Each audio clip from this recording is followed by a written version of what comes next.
All right, let's talk about daily, weekly, and seasonal offerings restated. Okay, as Israel prepares to enter the promised land, God reaffirms the system of offerings that keep the people in relationship with Him. So, this chapter repeats and emphasizes the importance of regular worship, showing that God's expectations for holiness and devotion remain steady. Okay, so let's take a look at the introduction of this chapter. Keep offering what I commanded, verses 1 and 2. God tells Moses to remind the people to present offerings at their appointed times. These offerings are described as food offerings, a pleasing aroma to the Lord. Lessons. Even as they prepare for a new season, worships remain central. Also, consistency in honoring God matters even during times of transition, okay? So, the second part of this chapter covers the daily offerings, verses 3 to 8. 3 to 8, okay? So, every day, 2 lambs, 1 year old without defect, okay?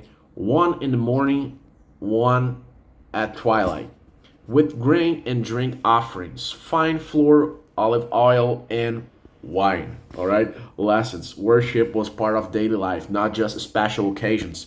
Points to Jesus, the Lamb of God, offered daily and forever. That is written in Hebrews 10, chapter 10, verses 10 to 12. Okay, you can check that one out.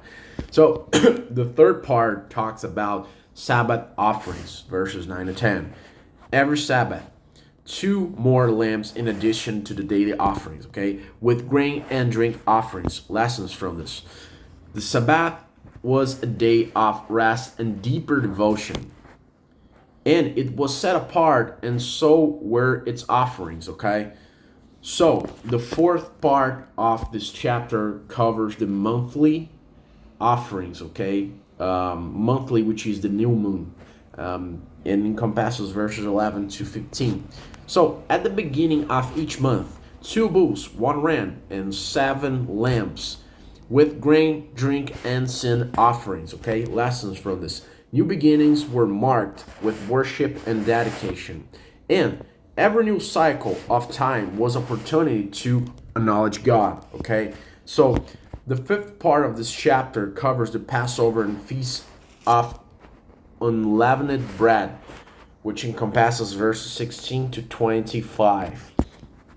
On the fourth day of the first month, Passover, remembering the Exodus, for 7 days after, no leavened bread, 1 bull, 1 ram, 7 lambs daily, plus a sin offering. Okay, these are in addition to daily and monthly offerings. Lessons from this. Worship and remembrance go together. God never wants his people to forget their rescue, okay? So let's dissect the final part of this beautiful chapter, Feast of Weeks, Pentecost, verses 26 to 31. Celebrated at the first harvest, 7 weeks after Passover. 2 bulls, 1 ram, 7 lambs, plus a sin offering, okay? Accompanied by grain and drink offerings. Lessons from this. Harvest belongs to God. Worship was the first response to abundance. Second lesson. Thanksgiving wasn't just a feeling, it was a sacrificial act. All right, so themes and lessons from Numbers 28. First lesson is worship is ongoing, not occasional. God calls for daily, weekly, monthly, and early rhythms of offering. Second, God cares about patterns and order. Worship wasn't random. It follows a sacred structure that shaped the people's hearts. Third, sacrifice points forward to Jesus. These offerings anticipated the once for all sacrifice of Jesus that is written in Hebrews chapter 9 verses 13 to 14.